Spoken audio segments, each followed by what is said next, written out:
सगळ्यांनी माझं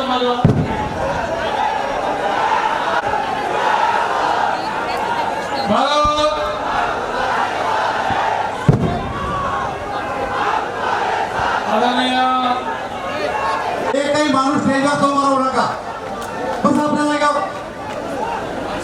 आणि ज्याला जागा नाही ते खाली व्हा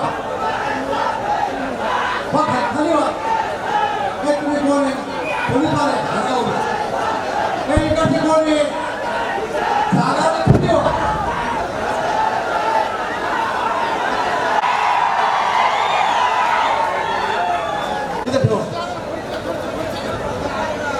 आता सर्जेराव तू पहिला खाली पैसे खाली भारतीय जनता पार्टीचा महिला बी आवाज द्या भारतीय जनता पार्टीचा कोणी अपवाद करून भारतीय जनता पार्टीचा होऊन जाऊ द्या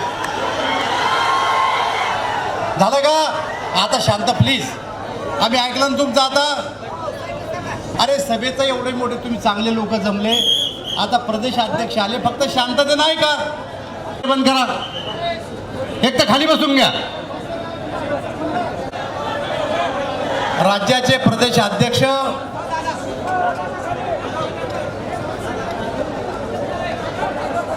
भारतीय जनता पक्षाचे नेते अधिकारी आमचे नका काढू फोटो बावनकुळे साहेब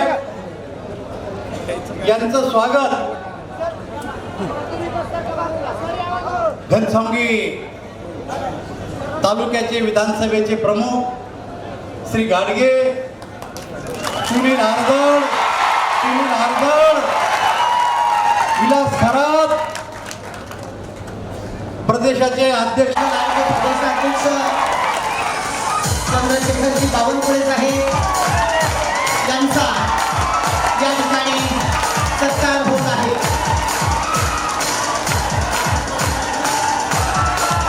सर्व मान्यवरांच्या शुभ हस्ते हा सत्कार या ठिकाणी होत आहे.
यांचा सत्कार.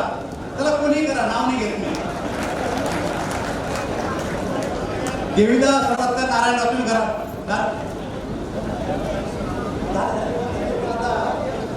एकाचा केला की तिल्यांदा जिंकली. त्या मार्केट कमिटीचे चेअरमन स्वातंत्र्यानंतर पहिल्यांदा जिंकली. त्या कमिटीचे चेअरमन बावनकुळे साहेब, त्या कमिटीचे चेअरमन आपले नाना यांचा सत्कार बावनकुळे साहेब करतील. व्हाईस चेअरमन असतील ते बी.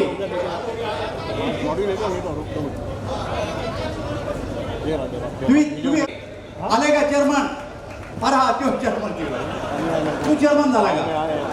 बघा माणसा, काय तू नादी लागला छोट्या गोष्टीच्या.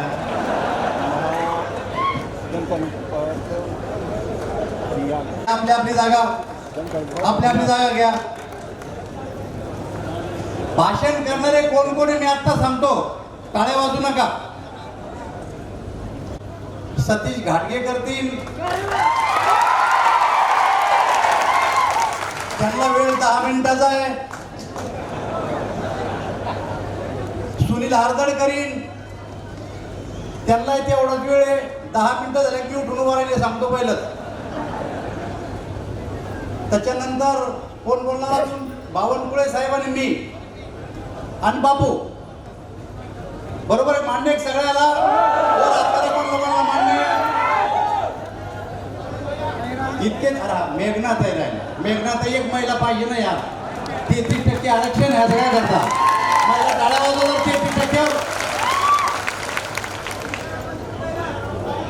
नावं वाढू नका. लय दे मग अजून. मग जिल्ह्याचा अध्यक्ष बी राहिला. 4च घ्यायचे.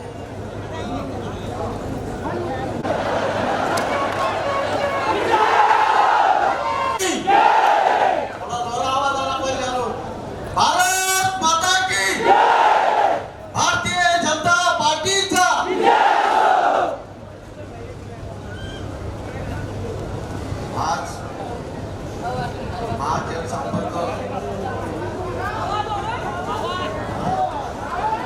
आज महाजनसंपर्क यात्रेच्या निमित्ताने आपल्या सर्वांमध्ये मार्गदर्शन करण्यासाठी उपस्थित असलेले आपले प्रदेशाचे अध्यक्ष, ज्यांनी खरोखर साहेबांनी आमची 2 वर्ष परीक्षा बघितली.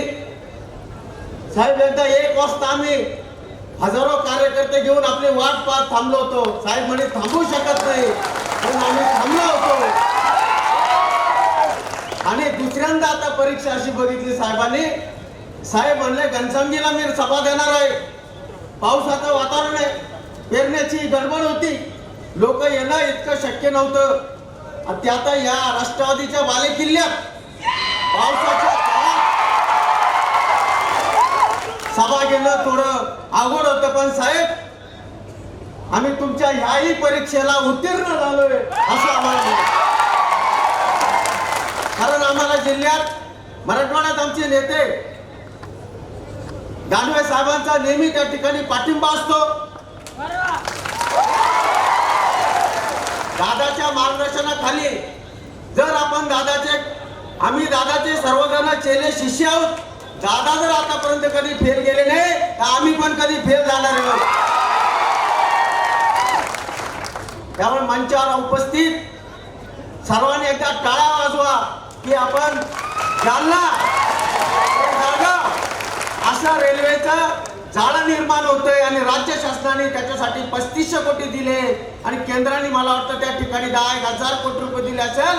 आणि मराठवाड्याच्या इतिहासात पहिल्यांदा कोणता रेल्वे मार्ग होत असेल तो आपल्या दादाच्या ताकदीमुळे होतोय. सर्वांनी टाळ्या वाजवून मंचावर उपस्थित सर्व मान्यवर, सर्वांचं आता नाव मी घेणार नाही. मला 10 मिनिटं दिले, त्यातले 3 मिनिटं गेले. दादा खूपच कमी वेळ दिला पण हरकत नाही. दादा थोडे भौगोलिक परिस्थिती या विधानसभा मतदारसंघाची राजकीय आणि भौगोलिक मी सांगू इच्छितो. यात विधानसभा घनसावंगी मतदारसंघामध्ये 65 गाव अंबड तालुक्यात येतात.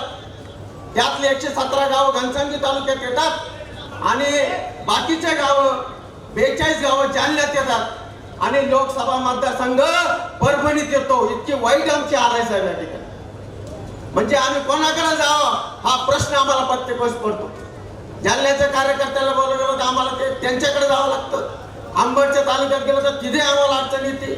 त्यामुळे आम्हाला मतदारसंघाची त्या ठिकाणी व्यूहरचना करत असताना ह्या सगळ्या गोष्टीचा अभ्यास आम्हाला करून काम करावं लागतं. साहेब मी या राजकारणात नवीन आहे. 5 महिने झाले मला. मी साखर कारखानदारी करत असताना दादाही तेव्हा होते. 15 वर्षापूर्वी मी या माळरानावर कारखाना उभा केला. दादानी सांगितलं त्या फंद्यात पडू नको, पण दादा मी पडलो. आणि दादा तुमच्या आशीर्वादाने मी आज त्या ठिकाणी यशस्वी झालो. आज मराठवाड्यातला सर्वात जास्त भाव कदाचित समृद्धी साखर कारखाना देईल इथपर्यंत आपण यशस्वी झालो. या ठिकाणी 217 गावं 217 गावं मतदारसंघात असताना या ठिकाणी साहेब 178 गावं ऊसाच्या प्रामुख्याने प्रभावाखाली येतात आणि 178 तालुके गावात 24 लाख मेट्रिक टन ऊस पिकतो. या 24 लाख मेट्रिक टन ऊसावरी केली असेल तर देशाचे पंतप्रधान नरेंद्रभाई मोदी केले. अनेक गोष्टी अनेक सरकारमध्ये अनेक अभियान पक्षाने दिलेले आम्ही राबवले आणि आजही आम्ही त्या ठिकाणी ते राबवतो. पण साहेब एक आम्ही तुम्हाला सांगू इच्छितो, आजपर्यंत वंचित असलेला हा तालुका आता भारतीय जनता पार्टीच्या ताब्यात आला पाहिजे. कारण या तालुक्याच्या लोकांना उभं आलाय. या तालुक्यात विकास झाला पाहिजे. तांद्यापासून बांद्यापर्यंत या ठिकाणी अविकसित असलेला हा तालुका आहे. या ठिकाणी बारामती करून चाटा मारला गेला. या ठिकाणी अनेक लोकांना काही आमिष दाखवले गेले. या ठिकाणी आपल्या शाखेत किंवा कोणी आलेले ग्रामपंचायती सुद्धा साहेब त्या ठिकाणी पैसे देऊन हे करून त्या ठिकाणी थांबवतात. त्या ठिकाणी आमच्याकडे काहीच अधिकार नाही. सरकारमध्ये जरी आम्ही असलो तरी अधिकारी त्या ठिकाणी आमचे ऐकत नाही. पण आता तुम्ही पक्षपातीवर त्याचे दखल घ्यावी आणि आमच्या ज्या जनता आहे या जनतेचं नेतृत्व करत असताना आम्हाला निश्चित अधिकाऱ्यांची सुद्धा त्या ठिकाणी सोबत आवश्यक आहे. आणि मला निश्चित त्या ठिकाणी वाटतं 2024 ला साहेब येणाऱ्या लोकसभेत परभणी विधानसभेतून आपला जो कोणी उमेदवार असेल घनसांगी तालुक्यातर्फे आम्ही शब्द देतो 25,000ची लीड आम्ही इथून देऊ. तेव्हा साहेब आम्ही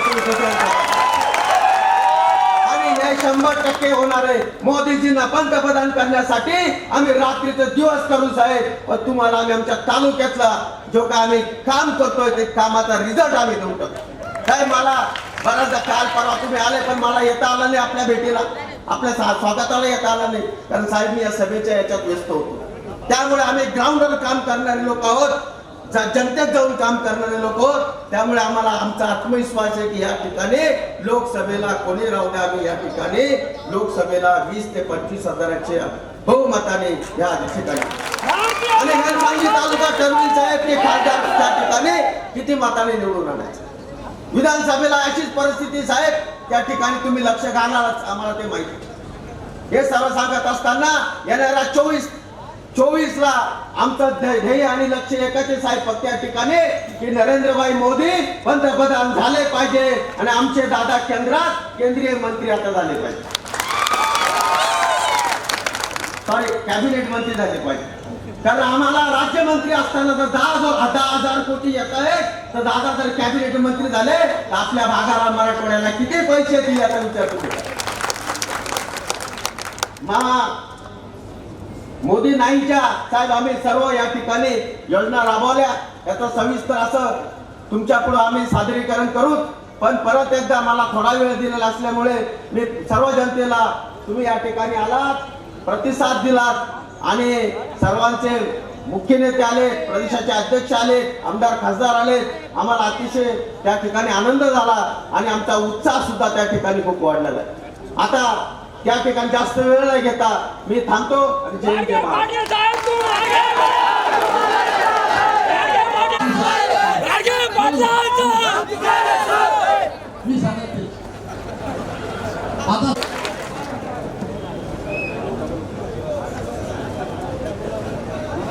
भारत माता की, भारत माता की. भारतीय जनता पार्टीचा आवाज इथं आला पाहिजे. तो घरी तरी गेला पाहिजे ना, पात्रावर नाही तर. भारतीय जनता पार्टीचा, भारतीय जनता पार्टीचा, भारत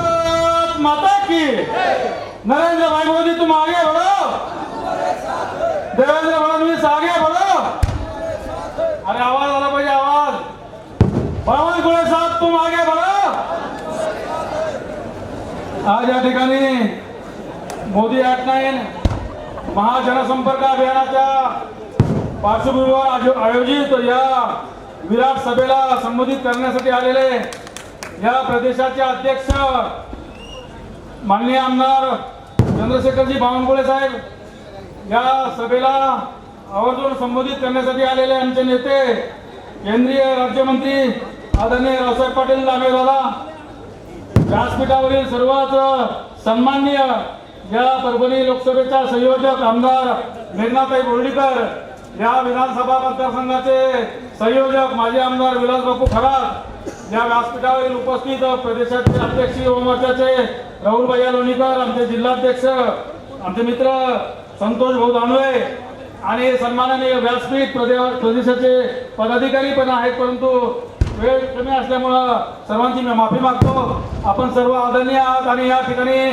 जमा झालेल्या माझ्या या घनसावंगी मतदारसंघातील बंधू भगिनींनो, मातांनो आणि मित्रांनो, आज या घनसावंगी मतदारसंघात किती भारतीय जनता पार्टीचा या ठिकाणी या मागच्या एका महिनाभरामध्ये आमच्या अभियानाने धुमाकूळ घातलेला आहे. मागच्या 1 महिन्यापासून या मोदी अभियानामध्ये आम्ही पूर्ण मतदारसंघ या ठिकाणी पिंजून काढलेला आहे. हे अभियान अत्यंत चांगल्या प्रकारे या मतदारसंघामध्ये आम्ही राबवलोय. आम्ही तुमच्याकडं त्याचा अहवाल सुद्धा या ठिकाणी दिलेला आहे. या मतदारसंघाचा परिस्थितीच्या बाबतीत जर सांगायचं झालं तर साहेब, या मतदारसंघात 230 गावं येतात.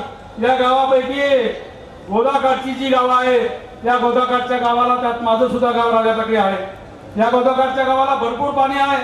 एकीकडे नदीवर बॅरेजेस बांधलेले आहेत, दुसरीकडं जायकवाडीचा डावा कालवा जातो आणि आम्हाला या डाव्या कालव्यातून पाणी दांडाने शेताला मिळतं आणि ते पाणी पुन्हा नदीत जातं आणि नदीतून आम्हाला पुन्हा पंपाने ते पाणी शेतीला घेता येतं. एकीकडे गोदाकाठचा भाग हा संपूर्ण आहे, त्याला सिंचनासाठी मुबलक पाणी गोदाकाठाला मिळतं, परंतु या मतदारसंघाचे 180 गावं अशी आहेत ज्यामध्ये सातत्यानं दुष्काळाच्या परिस्थितीला त्यांना सामोरे जावं लागतं. 180 गावामध्ये पिण्याचा पाण्याचा प्रश्न निर्माण होतो, 180 गावामध्ये जनावरांच्या चाऱ्याचा प्रश्न निर्माण होतो. या ठिकाणी गोदाकाठची 40 गावं सोडली तर या मतदारसंघामध्ये पिण्याच्या पाण्याचं या ठिकाणी दुर्भिक्ष आहे. मग आम्ही गेल्या 15 वर्षापासून एक आंदोलन या ठिकाणी लावलं होतं. सातत्यानं या मतदारसंघात गेली 25 वर्ष राजेश टोपे निवडून येतात. गेली 25 वर्ष फक्त आश्वासनं देणं, नारळ फोडणं, याच्या पलीकडे कुठलंही काम गेल्या 20-25 वर्षात राजेश टोपेंनी या मतदारसंघात केलं नाही. त्यांची या महाराष्ट्रात आमच्या जिल्ह्यातच नव्हे तर या महाराष्ट्रामध्ये ख्याती झालेली आहे की नारळ फोड्या मंत्री म्हणजे राजेश टोपे, अशा प्रकारची ख्याती सर्वत्र या ठिकाणी झालेली आहे. या मतदारसंघात कुठल्याही प्रकारचा विकास त्यांनी आजपर्यंत केला नाही. मग आम्ही एक्सप्रेस कालव्याचं आंदोलन केलं.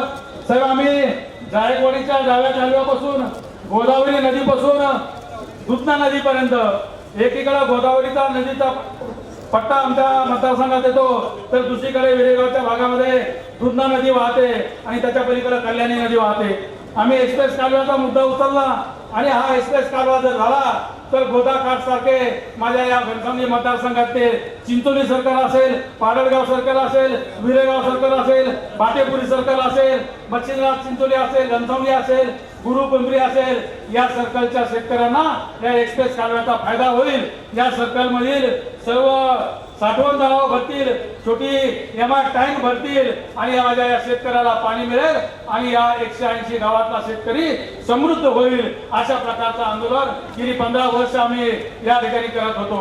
2009च्या निवडणुकीच्या आधी तत्कालीन जलसंपदा मंत्री अजितदादा पवारांना या ठिकाणी राजेश टोपेंनी आणलं आणि त्यांनी घोषणा केली की आम्ही हा एक्सप्रेस कालवा मंजूर केला.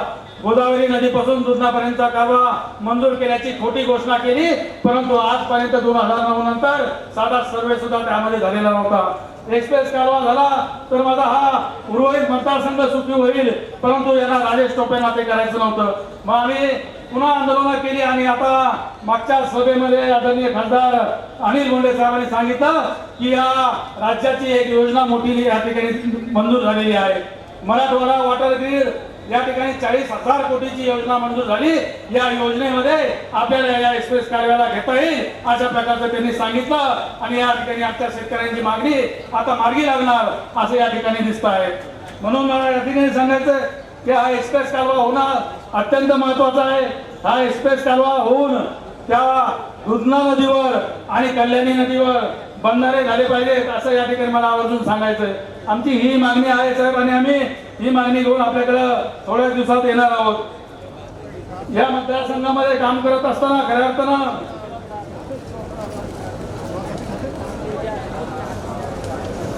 गावामध्ये त्या ठिकाणी भारतीय जनता पार्टीच्या शाखा या मतदारसंघात आम्ही निर्माण केल्या. 320 गावामध्ये भाजपाचा कार्यकर्ता प्रमुख कार्यकर्ता उभा राहिला. 320 गावामध्ये या ठिकाणी आपला मतदार तयार झाला. 1999च्या निवडणुकीत 2004च्या निवडणुकीमध्ये साहेब आम्ही जालना लोकसभेमध्ये होतो. आदरणीय रावसाहेब पाटील दानवे यांना प्रचंड लीड या ठिकाणी 25-30 हजाराची लीड 2009 आणि 4ला सुद्धा आहे. 2009 आणि 14 आणि 19 यामध्ये आम्ही परभणी लोकसभेमध्ये गेलो. परभणी लोकसभेमध्ये युतीचा उमेदवार होता. या उमेदवाराला सुद्धा गेल्या 3 निवडणुकीमध्ये प्रचंड असं बहुमत या मतदारसंघातून सातत्यानं मिळतं. परभणी लोकसभेत असो की जालना लोकसभेत घनसंघी विधानसभा मतदारसंघाने गेली 25 वर्ष भारतीय जनता पार्टीला लीड दिलेली आहे. प्रत्येक गावात भारतीय जनता पार्टीचा कट्टर कार्यकर्ता आहे. प्रत्येक गावात आपला मतदार गेली 40 वर्ष आपल्या विचारावर मत देणारा आहे. त्यामुळे मला आवर्जून सांगायचंय या मतदारसंघात पक्षाची चलनघडण निश्चित स्वरूपात दानवे साहेब असतील, लोणीकर साहेब असतील यांच्या मार्गदर्शनाखाली आम्ही घडवलेली आहे. या ठिकाणी 2006ला जालना जिल्ह्यामध्ये पाऊस नव्हता, परंतु नाशिक जिल्ह्यात पाऊस पडला, संभाजीनगर जिल्ह्यात पाऊस पडला आणि जायकवाडीचं धरण पूर्ण भरलं. जायकवाडीच्या जलसंपदा खात्याच्या अधिकाऱ्यांची चूक झाली. 80% 85% धरण भरत असताना या ठिकाणी पाणी सोडायला पाहिजे. 95% धरण भरलं आणि एक वेळ अशी भीती आली की जास्त ओव्हरफ्लो धरण झालं तर या ठिकाणी आपल्याला धोका निर्माण होऊ शकतो. 95-97% धरण भरल्यानंतर साहेब 1,20,000 पाणी पर सेकंद या ठिकाणी सोडण्यात आलं. कारण आवक सुद्धा 1.25 लाखाची होती. एवढं पाणी सोडल्यानंतर गोदाकाठची आमची गावं पाण्यामध्ये गेली. गोदाकाठच्या गावागावामध्ये पाणी घुसलं. अचानक पाणी सोडण्यात आलं. परंतु या आघाडी सरकार त्यावेळी होतं. या आघाडी सरकारचा एकही मंत्री आमच्या शेतकऱ्यांची अश्रू पुसायला आला नाही. या आघाडी सरकारचा एकही आम्ही अंबड आणि घनसावंगी तालुक्याची आदरणीय रावसाहेब पाटील दानवेंनी त्यावेळी दिली होती की ती जबाबदारी सुद्धा पूर्णपणे पार पाडली. असंच काम करत असताना दानवे साहेबांनी या लोकसभा मतदारसंघामध्ये तेव्हा जालना लोकसभामध्ये आम्ही होतो. गडी ते जरंडी कापूस दिंडी नावाची दिंडी काढली. मग एखाद्या नेत्यांनी काढलेला कार्यक्रम एखाद्या नेत्यांनी दिलेला अजेंडा राबवत असताना या ठिकाणी पक्ष कशा प्रकारे वागतो हे निश्चित स्वरूपात आपल्याला यातून लक्षात येईल. आदरणीय रावसाहेब पाटील दानवेंनी या ठिकाणी कापसाला भाव मिळत नव्हता आणि हा भाव मिळाला पाहिजे म्हणून मोटरसायकलवर गडी एवढा तालुक्यातलं गडी तर सिल्लोड तालुक्यातलं जरंडी या ठिकाणी अशी मोटरसायकल रॅली काढली. या रॅलीला माझ्यावर जबाबदारी अंबड आणि घनसावंगी तालुक्याची दिली होती. मी ती जबाबदारी पूर्णपणे पार पाडली आणि या रॅलीचा मुक्काम सुद्धा माझ्या गावामध्ये त्या ठिकाणी होता. म्हणजे गोदा परिक्रमेचा समारोपही माझ्या गावात राजापेठेला झाला मुंडे साहेबांच्या हाताने आणि गडी ते जरंडीचा मुक्काम सुद्धा रावसाहेब पाटील दानवेंच्या दिंडीचा माझ्या गावामध्ये या ठिकाणी त्या ठिकाणी होता. मग या आम्ही गोदा परिक्रमा झाली, गडी ते जरंडी झाली, 100% भाजपा अभियान राबवलं आणि या दोन्ही जिल्ह्याच्या माध्यमातून कार्यकर्ता प्रेरित झाला आणि प्रेरित होऊन या मतदारसंघामध्ये आम्ही गावागावात भारतीय जनता पार्टीचा कार्यकर्ता निर्माण करू शकलो. तशाच प्रकारे व्यापारी संमेलन कुंभार पिंपळगाव पार पडलं. 2,500 ते 3,000 लोक त्या ठिकाणी उपस्थित होते. लाभार्थी संमेलन पार पडलं, संयुक्त मोर्चा संमेलन पार पडलं, ज्येष्ठ नागरिक संमेलन पार पडलं. प्रत्येक संमेलनामध्ये व्यापारी खुश होता, त्या ठिकाणी ज्येष्ठ नागरिक खुश होता, या लाभार्थी खुश होता. त्याच्या डोळ्यामध्ये एक आशेचा किरण, एक आशेची चमक त्या ठिकाणी दिसत होती की माझ्या येणाऱ्या पिढीचं भवितव्य हे उज्ज्वल आहे. या देशाचं नेतृत्व नरेंद्र मोदी करतात, या राज्याचं नेतृत्व आदरणीय फडणवीस साहेब करतात, या राज्याचं नेतृत्व आदरणीय बावनकुळे साहेब करतात. अशा प्रकारचा एक आशेचा किरण, आशेची चमक प्रत्येकाच्या नजरेत त्या ठिकाणी दिसत होती. आणि निश्चित स्वरूपात मी आवर्जून सांगेल साहेब, आता माझ्या आधी सांगितल्याप्रमाणे या मतदारसंघात थोडं सुडाचं राजकारण दादा मी 2 मिनिटं घेतो. दादा भरपूर बोलायला खूप आहे पण थोडं मानू द्या प्लीज. या मतदारसंघामध्ये सुडाचं राजकारण तर केलं जात होतं, परंतु ते आम्ही साहेब केव्हाच मोडून काढलं. 2009 साली आदरणीय मुंडे साहेबांची सभा आम्ही सहागडला घेतली होती. त्या सभेचं पोस्टर बॅनर आम्ही समर्थ साखर कारखाना राजेश टोपेंचा त्याच्यासमोर लावलं होतं. त्या सभेचं फक्त पोस्टर काढलं तर 500 कार्यकर्त्यांनी कारखान्यात घुसून धिंगाणा घातला आणि राजेश टोपेंना ते पोस्टर पुन्हा लावावं लागलं आणि कारखान्याचे कर्मचारी 15 दिवस त्याला राखण ठेवावे लागले. त्यामुळे दबाव या मतदारसंघात कुणाचा नाही.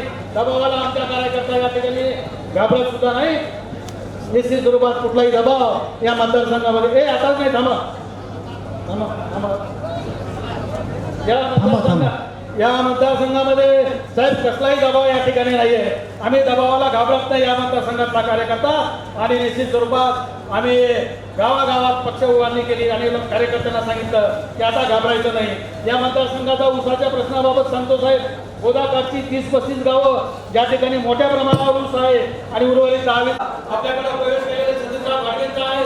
जे कारखाना आता पुन्हा उभा होत आहे. असंख्य मूळ आहेत. हरिभाऊ नाना बागडे यांचा छत्रपती कारखाना आहे आणि इतर 5 कारखान्याच्या 10 कारखान्याच्या टोळ्या या मतदारसंघात येतात. त्यामुळे ऊसाचा प्रश्न या मतदारसंघात राहिलेला नाही. पुरा वाटता पंचायत समितीचे सदस्य, सरपंच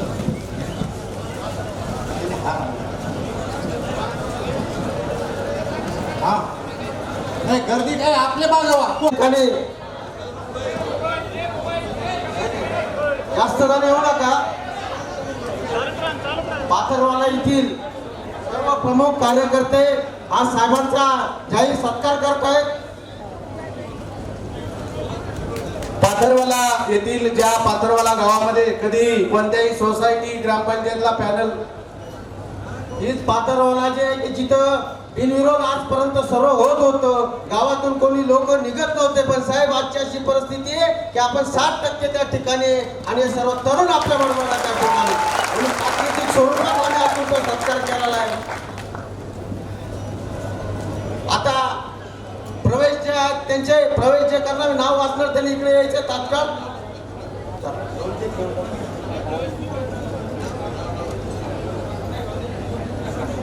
चला तुम्ही चला उचला हार घ्या पोरा तिकडे. चला आपल्या आपल्या जागी व्हा. चला चला ते ठेवणार असं ठेवणं मध्ये असा जा इकडचे पण जा. महिला महिला येऊ द्या. आता सतीश घाडगेंनी थांबा. आता जरा बंद करा, बंद करा.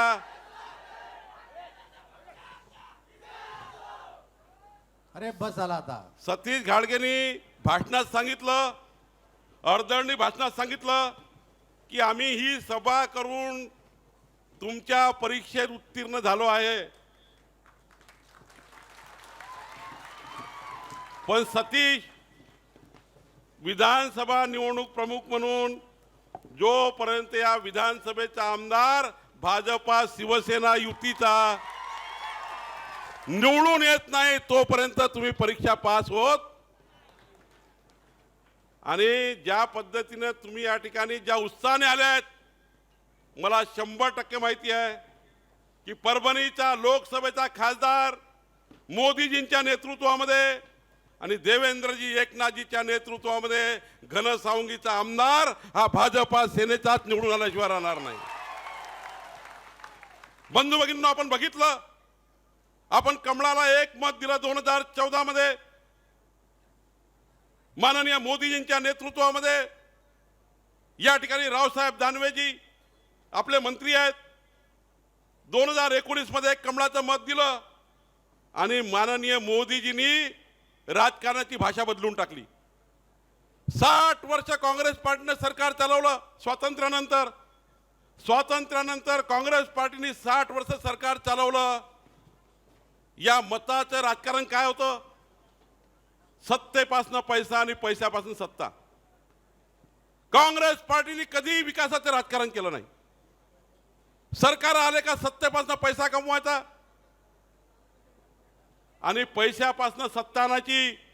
पण मोदीजींनी राजकारण बदललं.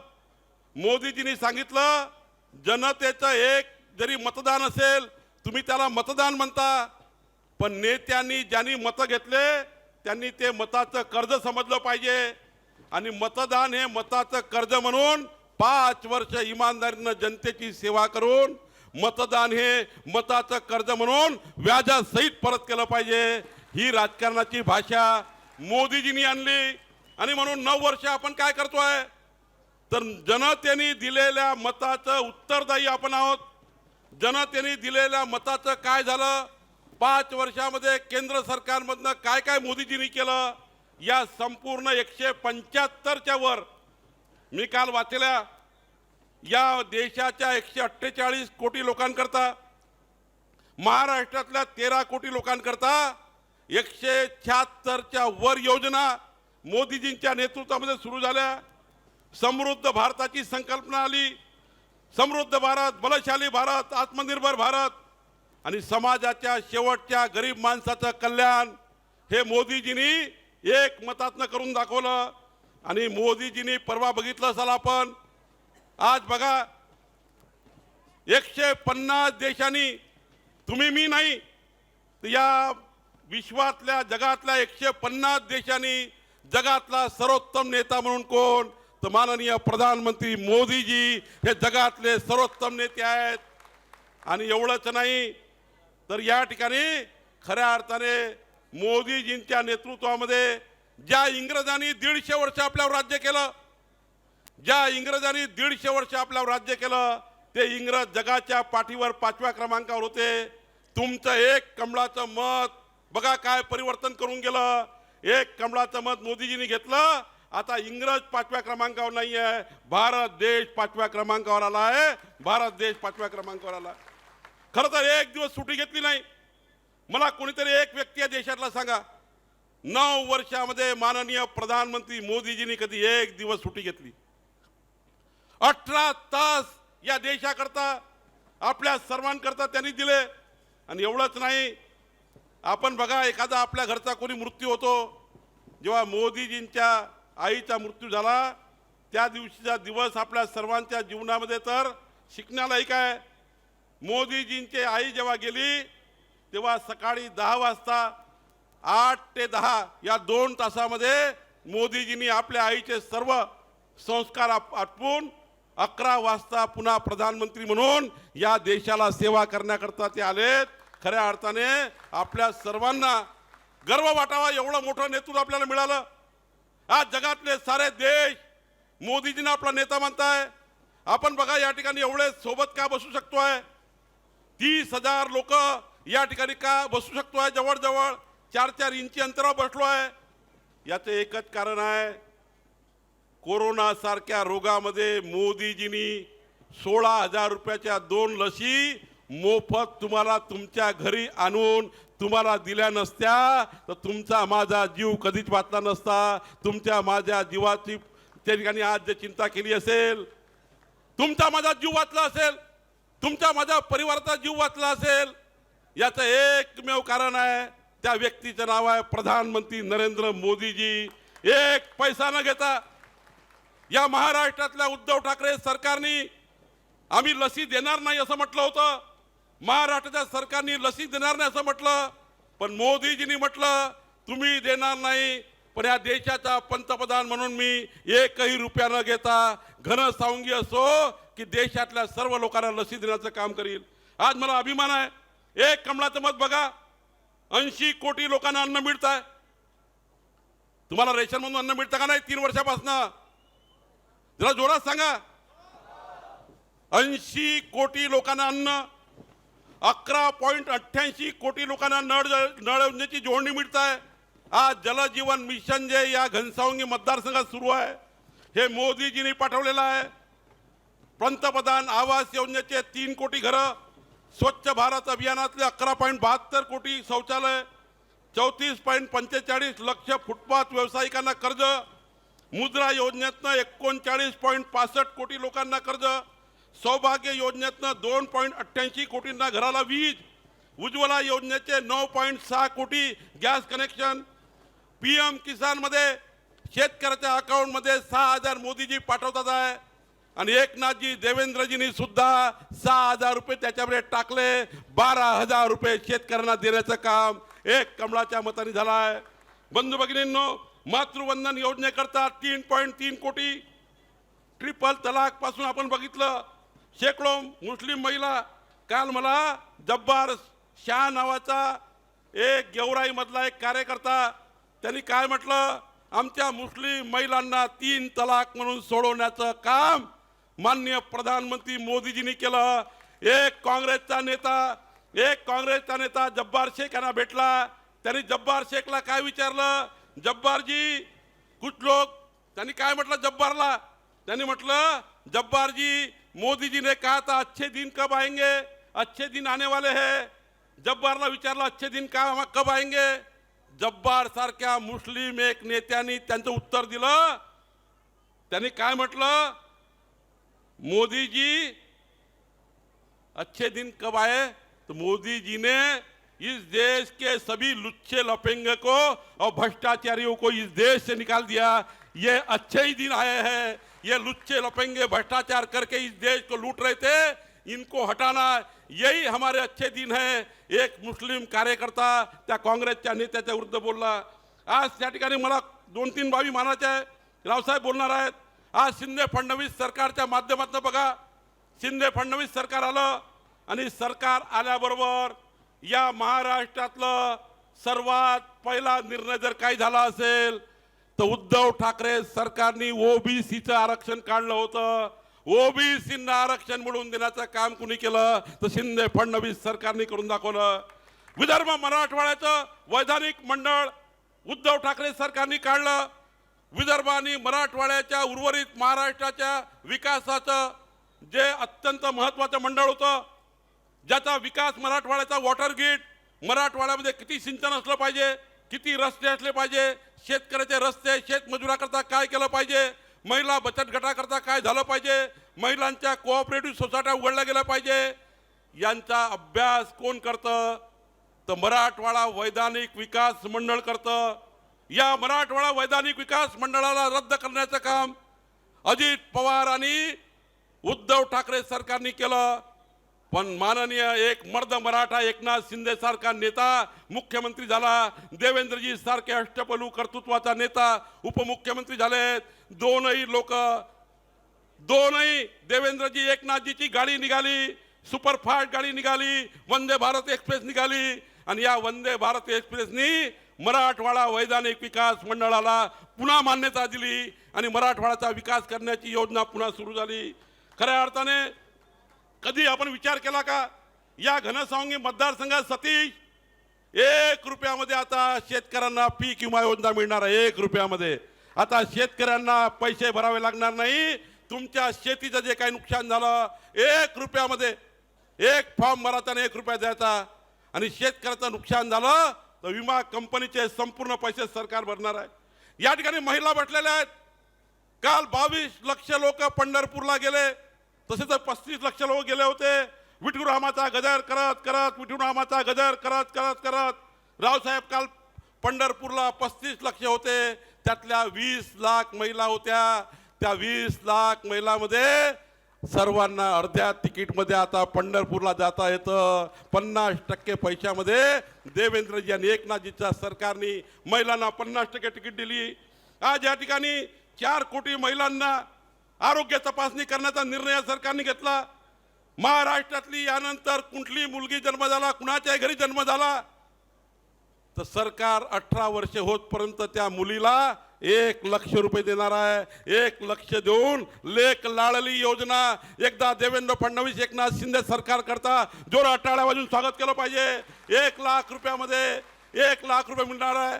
कुठल्याही घरी मुलगी झाली, तुम्ही रजिस्ट्रेशन केल्याबरोबर 18 वर्षामध्ये 1 लाख रुपये देण्याची योजना केली. एवढंच नाही तर काल ओबीसी आणि इतर समाजाकरता 10 लाख घर निर्माण करण्याचा निर्णय घेतला. एवढंच नाही तर रमाईच्या माध्यमातून SC लोकांकरता, शेड्यूल ट्राईबच्या लोकांकरता शबरी योजना, घरकुलं बांधण्याची योजना तयार केली. मी सतीशला विनंती करेल, व्यासपीठाच्या नेत्याला विनंती करेल, माननीय देवेंद्र फडणवीस आणि एकनाथ शिंदेच्या सरकारने 9 मार्चला जे बजेट मांडलं, या महाराष्ट्रातल्या 13 कोटी लोकांकरता जे बजेट दिलं त्या बजेटमधल्या सर्व योजना घनसावंगी मतदारसंघाच्या प्रत्येक घरी गेल्या पाहिजे, याची जबाबदारी तुम्ही त्या ठिकाणी घेतली पाहिजे, याकरता काम केलं पाहिजे. खरं तर आता मला या ठिकाणी एवढंच सांगायचं आहे, एकीकडे मोदीजींचं, एकीकडे देवेंद्र फडणवीस आणि एकनाथ शिंदेचं डबल इंजिन सरकार आलं आहे. हे डबल इंजिन सरकारच्या माध्यमातून सतीश घाडगे आणि सर्व कार्यकर्त्यांनी या घनसावंगी मतदारसंघामध्ये, या मतदारसंघाच्या समाजाच्या शेवटच्या माणसापर्यंत मोदीजींनी संकल्प केला आहे. एकीकडे जगातला सर्वोत्तम भारत निर्माण करण्याचा संकल्प आणि दुसरी संकल्प केला आहे की घनसावंगी मतदारसंघातल्या गरीब माणसाला, संजय गांधीमध्ये असलेल्या व्यक्तीला, काँग्रेसच्या काळामध्ये रावसाहेब तुम्ही होते, मी होतो, काँग्रेसचं सरकार होतं, कधी 500 रुपयाच्या वर संजय गांधीमध्ये मिळत नव्हते. पण देवेंद्रजी आणि एकनाथजींनी आता 1,500 रुपये संजय गांधीमध्ये त्या ठिकाणी केले. आज थोडी दुःखाची घटना घडली आहे. समृद्धी महामार्गावर थोडा ॲक्सिडेंट झाला, त्या ठिकाणी 24 लोक गेले, त्यांना मी श्रद्धांजली देतो. खरं तर हे दुर्घटना व्हायला नाही पाहिजे. एसटीचा अपघात झाला, 24 लोक त्या ठिकाणी गेले, आपण सर्वांनी त्यांना श्रद्धांजली दिली पाहिजे. पण मला या ठिकाणी अभिमान वाटतो की समृद्धी महामार्गाच्या माध्यमातून नागपूरपासून मराठवाडा, जालन्यापासून तर मुंबईला जोडणारा खरा रस्ता जर करण्याचं काम कुणी केलं असेल तर माननीय मुख्यमंत्री तेव्हाचे देवेंद्र फडणवीस यांनी केलं. आणि खऱ्या अर्थाने समृद्धी महामार्गासारखा महामार्ग या मराठवाडा विदर्भाच्या संपूर्ण विकासाचं चित्र बदलवणारा महामार्ग. आणि आता परवा माननीय देवेंद्रजी एकनाथजींनी सांगितलं, नागपूर पासून मराठवाड्याला जोडणारा गोवा रस्ता जो मराठवाड्याचं भविष्य बदलणार आहे, त्या रस्त्याचे त्या ठिकाणी काम होणार आहे. मला तर अभिमान वाटतो, रावसाहेब दानवेजी जर उद्या मंत्रिमंडळात नसते, आपण त्यांना एक कमळाचं मत नसतं दिलं, तर रावसाहेब तुम्ही या जालना जिल्ह्याकरता रेल्वेचं जाळं मंजूर करून आणलं. एकदा रेल्वेचं जाळं ज्या पद्धतीने रेल्वे मंजूर करून आणल्या, रावसाहेब दानवेजी रेल्वे मंत्री आहेत, त्यांचं सुद्धा एकदा जोरात टाळ्या वाजून स्वागत केलं पाहिजे. आणि एवढंच नाही तर रावसाहेबांनी जालन्याला मेडिकल कॉलेज आणण्याचा निर्णय करून दिला. आज जालन्याला मेडिकल कॉलेज येणार आहे, एवढा मोठा निर्णय त्या ठिकाणी झाला. आणि आता काय परिस्थिती आहे, शरद पवार साहेब म्हणतात, काय म्हणतात शरद पवार साहेब, काय म्हणतात, मला तुम्ही समजून सांगा. 30,000च्या वर लोक बसले आहेत. माननीय देवेंद्रजी आणि एकनाथजीच्या सरकारने निर्णय घेतला. काय निर्णय घेतला? औरंगाबादचं नाव, उस्मानाबादचं नाव आणि अहमदनगरचं नाव अहिल्यादेवी होळकर. हे मान्य आहे का नाही तुम्हाला? कोणाकोणाला मान्य, हात वर करा.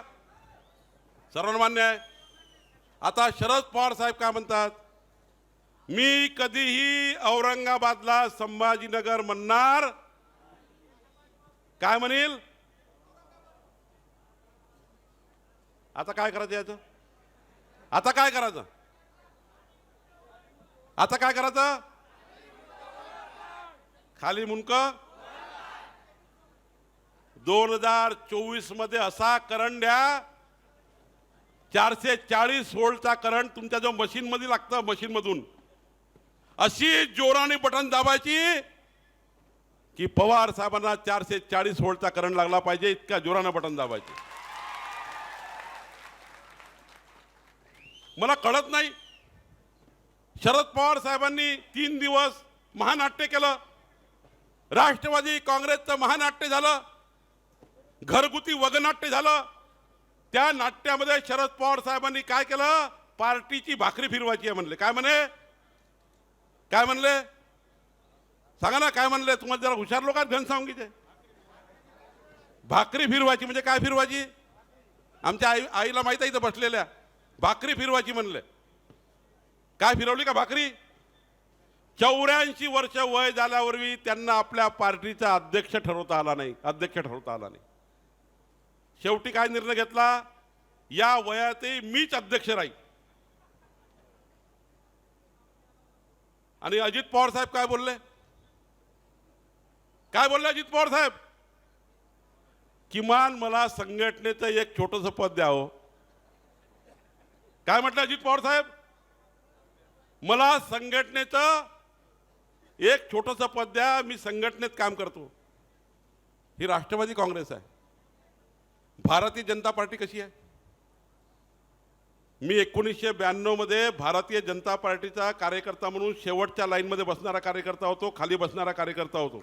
शेवटच्या लाईनमध्ये नितीन गडकरी साहेब, देवेंद्र फडणवीसजी, आम्ही तिघही भारतीय जनता पार्टीचं काम करायचो. रावसाहेब बसले आहेत, शेवटच्या लाईनमध्ये बसणारा कार्यकर्ता होतो. मला अभिमान आहे, शेवटच्या लाईनमध्ये बसणारा भारतीय जनता पार्टीचा कार्यकर्ता महाराष्ट्राचा अध्यक्ष म्हणून आपल्या समोर बोलतो आहे.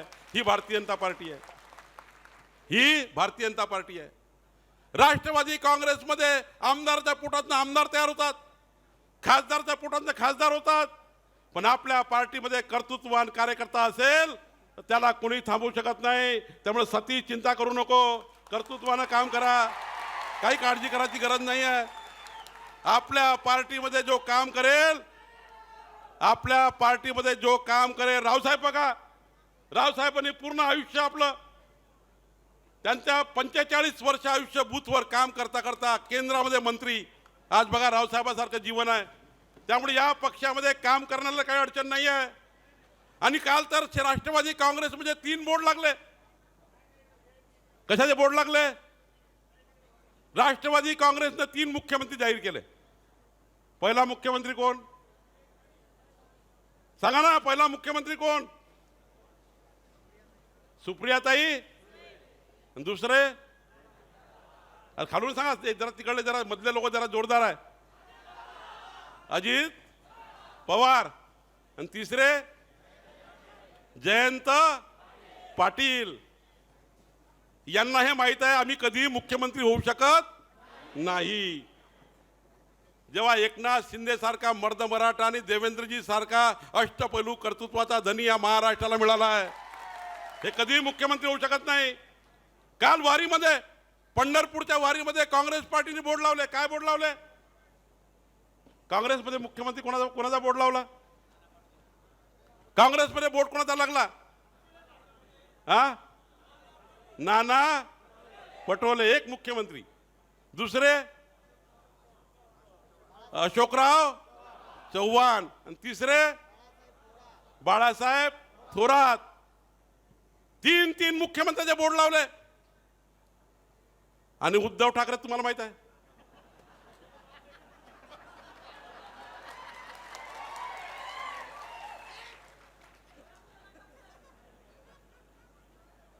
आम्ही घरीच राहू, फेसबुकवर राहू. 13 कोटी महाराष्ट्राला मुख्यमंत्री झाल्यानंतर एकही दिवस मंत्रालयात येणार नाही. मी नाही म्हणलं आहे, देवेंद्रजी नाही म्हटलं, शरद पवार साहेबांनी सांगितलं. उद्धव ठाकरे असे मुख्यमंत्री महाराष्ट्राला मिळाले होते जे फक्त 2च दिवस मंत्रालयामध्ये आले, ज्यांच्या खिशामध्ये पेनच नव्हता, असा मुख्यमंत्री या महाराष्ट्राला मिळाला. आणि त्यांनी कोणते नाव दिले? आता एक तर मला करा, नाही तर माझ्या कुणाला? उद्धव ठाकरेला चिंता आहे आदित्य ठाकरेची, सोनिया गांधीला चिंता आहे, आणि शरद पवार साहेबांना चिंता आहे. आणि बीजेपीत कोणाला चिंता आहे का? भाजपमध्ये कोणाला चिंता आहे का? भाजपमध्ये जर मोठा होईल तर खाली बसलेला कार्यकर्ता मोठा होईल. भाजपमध्ये मोठा होईल तर खाली कार्यकर्ता बसलेला मोठा होईल. आणि त्यामुळं माझी एवढीच विनंती आहे मित्रांनो, माननीय मोदीजींच्या नेतृत्वात तुमच्यासारखे कर्तव्यदक्ष लोक या ठिकाणी आले आहेत. आणि या ठिकाणी मी एवढंच सांगेल, या महाराष्ट्राला संत आणि वैचारिक परंपरा लाभलेली आहेत. संत सेवालाल महाराजांचं प्रबोधन या महाराष्ट्राला लाभलं आहे. हा संताचा आणि वीराचा महाराष्ट्र आहे. छत्रपती शिवाजी महाराजांचा महाराष्ट्र आहे. मताच्या राजकारणाकरता आता राष्ट्रवादी काँग्रेस आणि काँग्रेस मुस्लिमाला सांगतात, आम्ही कधी मुस्लिम द्वेष केला नाही, आम्ही कधी मुस्लिमाला वेगळं समजलं नाही. या देशामध्ये राहणारा मुस्लिम हा या भारतामध्ये राहणारा, भारताचा गुण गाणारा मुस्लिम आमचा विरोधी नाही आहे.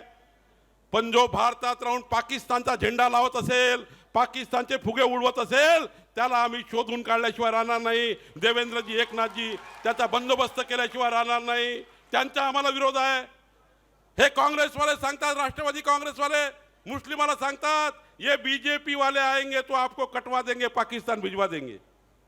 भाजपवाले कधी करतात का असे? मोदीजींनी 9 वर्षामध्ये कधी मुस्लिमावर नाही केला का? मोदीजींनी 80 कोटी अन्न देताना कधी मागितलं का हे मुस्लिम आहे काय दलित आहे?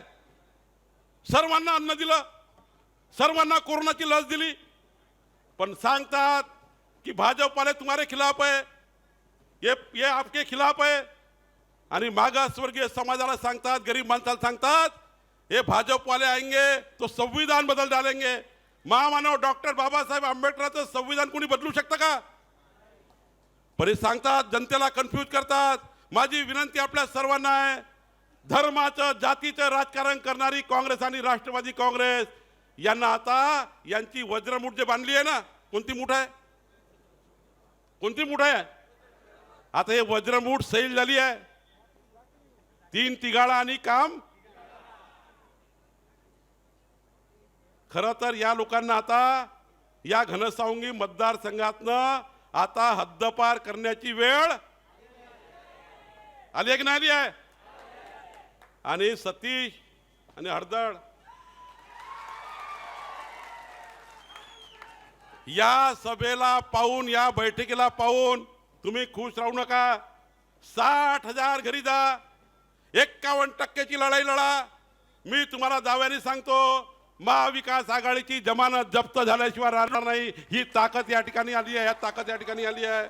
आणि म्हणून मी या ठिकाणी एवढंच म्हणेल की आपण सर्वांनी इथनं गेल्यानंतर घरोघरी जाऊन 90 90 90 20 24 हे मिस कॉल द्यायचे आणि माननीय मोदींच्या नेतृत्वामध्ये 2024 मध्ये पुन्हा एकदा हा देश मजबूत करण्याकरता संपूर्ण भारतीय जनता पार्टीच्या कार्यकर्त्यांनी काम करावं, एवढीच विनंती मी आपल्या ठिकाणी करतो आणि माझे 2 शब्द संपवतो. धन्यवाद.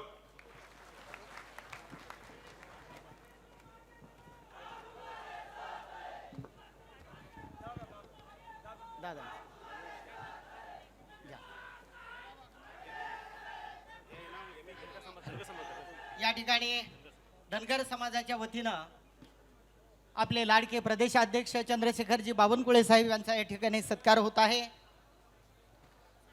धनगर समाजाच्या वतीनं घोंगडी देऊन या ठिकाणी चंद्रशेखरजी बावनकुळे साहेबांचा या ठिकाणी सत्कार होत आहे.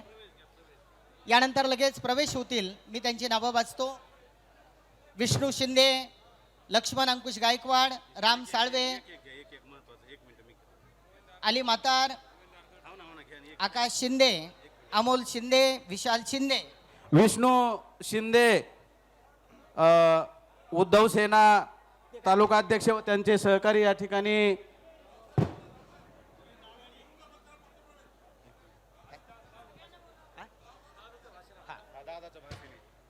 या ठिकाणी हो ज्यांच्या भाषणाची आपण अत्यंत आतुरतेनं वाट पाहतायत ते जालना जिल्ह्याचे भाग्य विधाते, ज्यांनी विकासाची गंगा खेचून आणली, ते रावसाहेब पाटील दानवे दादा. मोदींसाठी मी एवढंच म्हणेल, दादांसाठी म्हणेल, मोदी की सुनो ओ तुम्हारी सुनेगा, मोदी की सुनो ओ तुम्हारी सुनेगा, तुम एक वोट दोगे वो सब कुछ देगा, मोदी की सुनो ओ तुम्हारी सुनेगा. विकासाचे महामेरू रावसाहेब पाटील दानवे दादा. जरा स्टेजवरचे खाली बसा बरं.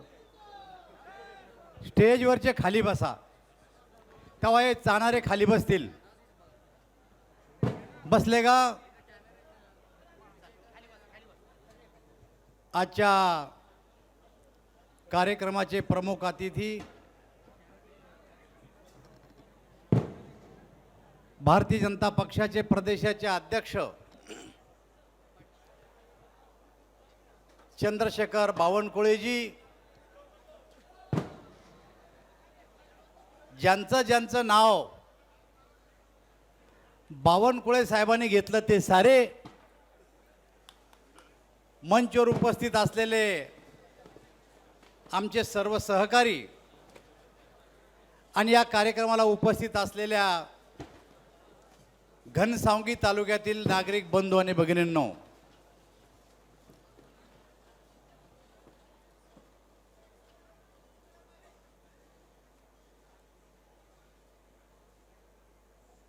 आपल्याला माहिती आहे की भारतीय जनता पार्टीनं 30 मे ते 30 जून अशा प्रकारचा एक कार्यक्रम हाती घेतलेला आहे आणि हा कार्यक्रम म्हणजे 9 वर्षामध्ये मोदीजीच्या सरकारने या देशात आणि या राज्यात काय केलं हे जनतेपर्यंत जाऊन सांगण्यासाठी देशातले सारे मंत्री, सारे आमदार, सारे खासदार आणि जिल्हा अध्यक्षापासून तर सारे कार्यकर्ते देशभर फिरतायत. या महिन्यामध्ये मी झारखंड, बिहार, ओरिसा, पश्चिम बंगाल आणि कर्नाटकामध्ये जाऊन आलो. मी पुण्याला गेलो, नाशिकला गेलो, काल गंगापूरला गेलो, परभणीला गेलो आणि आज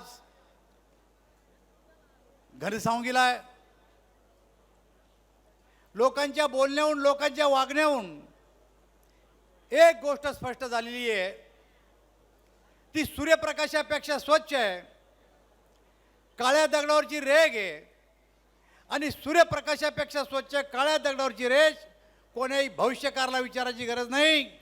2024ला या देशाचे प्रधानमंत्री नरेंद्र मोदी होणार आहेत. मित्रो, 2014ला नरेंद्र मोदीजी प्रधानमंत्री झाले.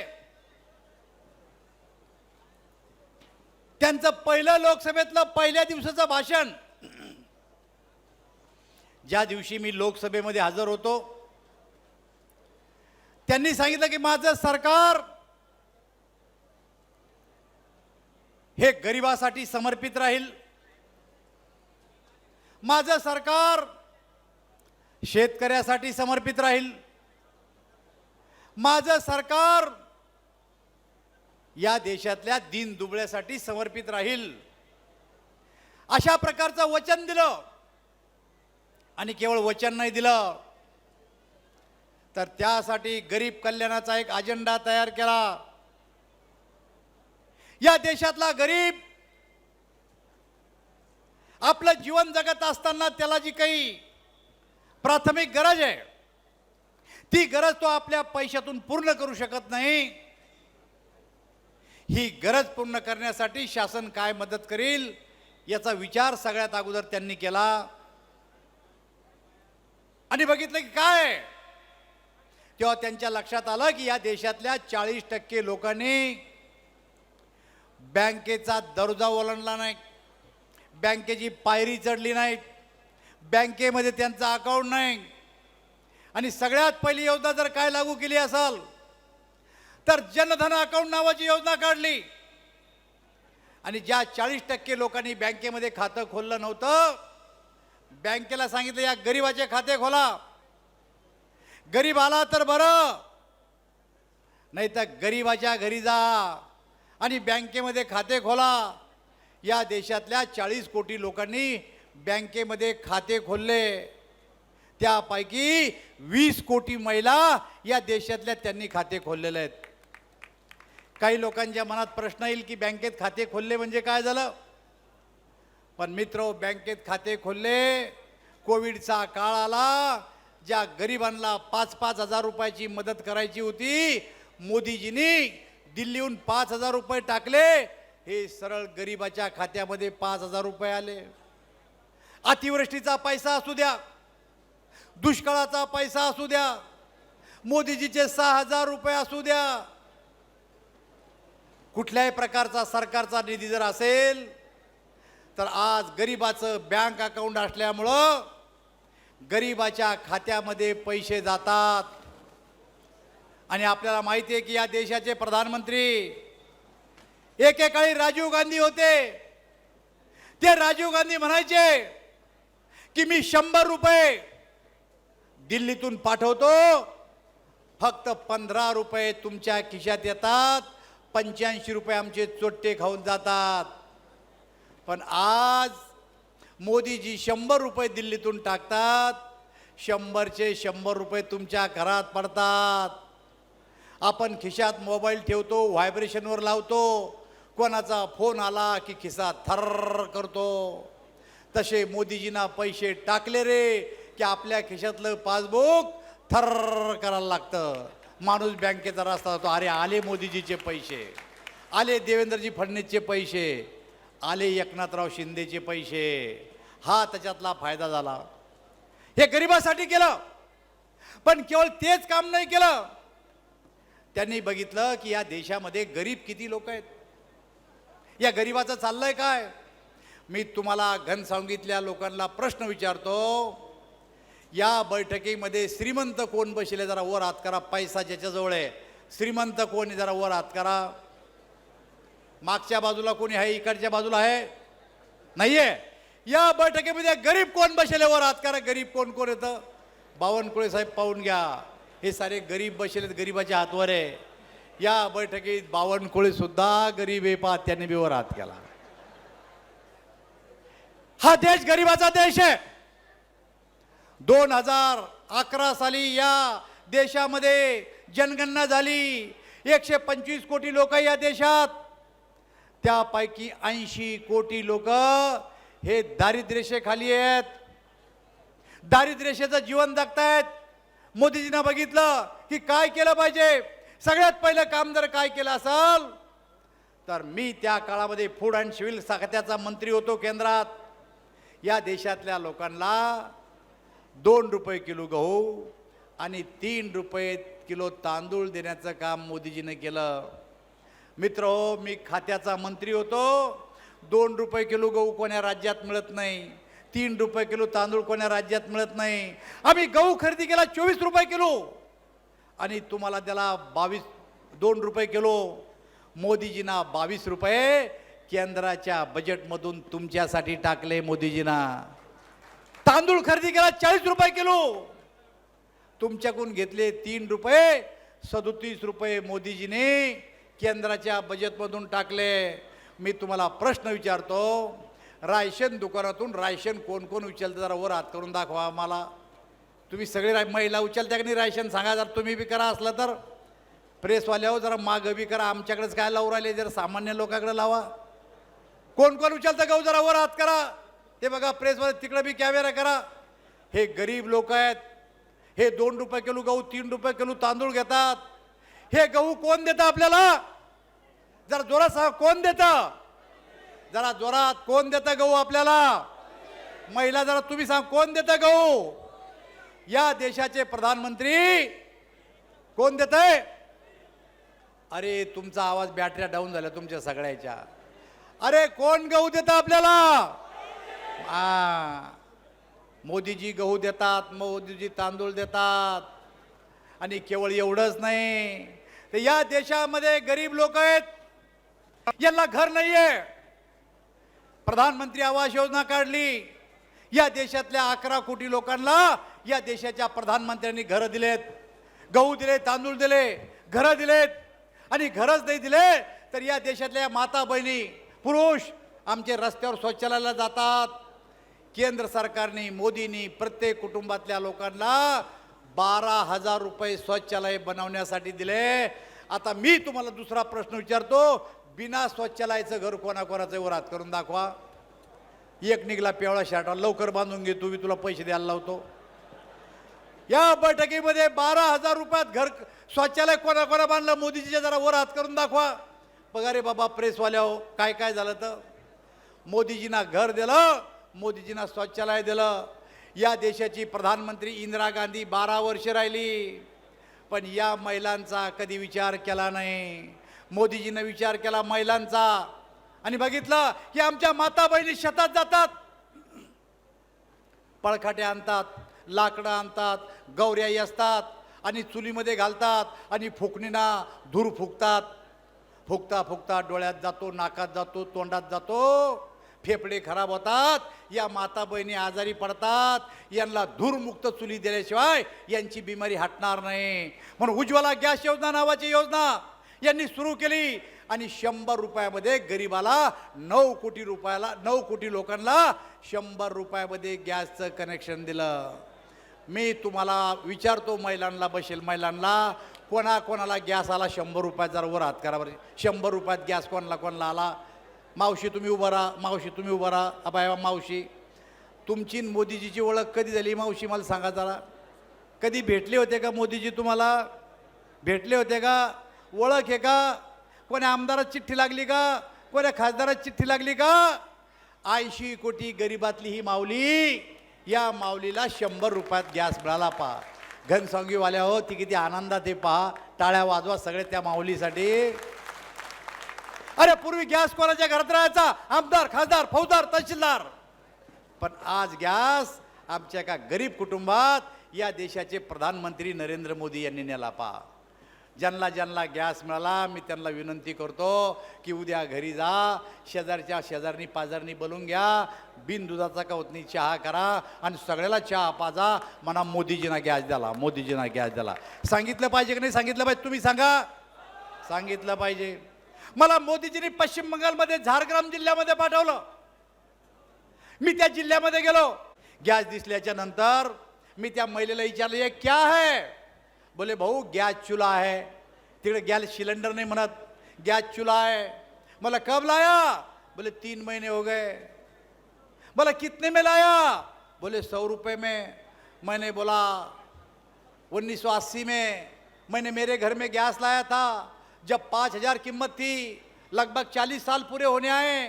40 साल पहले जो चीज 5000 में मिलती थी, आपको 100 रुपये में किसने दी? तो माताजी बोली भाऊ मोदीजीने दिया आहे ना. एका झोपडीमध्ये मोदीजीचं नाव गेलं उज्ज्वला गॅस योजनेमुळं.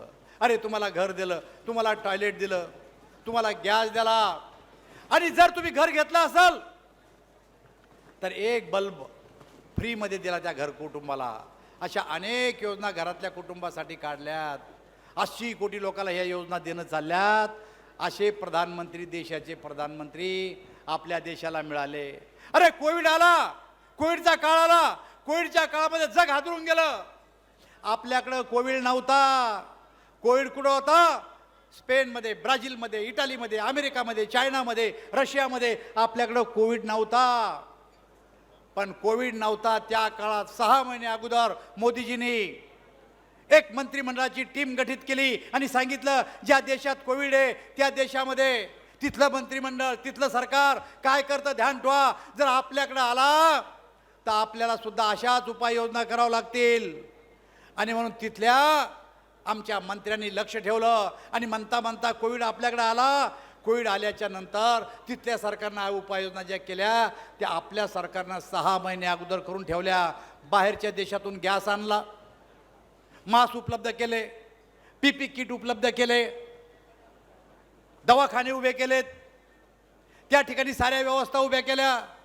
आणि कोविड आपल्याकडे आल्याच्या नंतर जगाच्या पाठीवर आपली लोकसंख्या 2 नंबरची असताना मृत्यूचं प्रमाण आपल्या देशामध्ये सगळ्यात कमी होतं. त्याचं कारण मोदीजींना वेळीच लॉकडाऊन लावला आणि उपाययोजना केल्या. हा गरिबासाठी केलेला कार्यक्रम आहे. ही गोष्ट आपण लक्षात घेतली पाहिजे. पण मित्र, कोविड आल्याच्या नंतर आपल्या राज्याचे मुख्यमंत्री कोण होते? तर आपल्या राज्याचे मुख्यमंत्री त्या टायमाला उद्धवजी ठाकरे साहेब होते. अतिवृष्टी झाली, ज्या टायमाला मुख्यमंत्री नव्हते तेव्हा देवेंद्रजी, चंद्रशेखर बावनकुळे, आम्ही सारे फिरायचो, अतिवृष्टीमध्ये लोकांना पाणी मागायचो, मदत करा सांगायचो. पण त्या टायमाला आमचे मुख्यमंत्री हे घरात बसेल होते. लोक त्यांना म्हणत होते की आम्हाला मदत करा. आम्ही शेतकऱ्याला बांधावर जाऊन दिलासा द्यायचो. पण त्या टायमाला मुख्यमंत्री घराच्या बाहेर निघले नाहीत.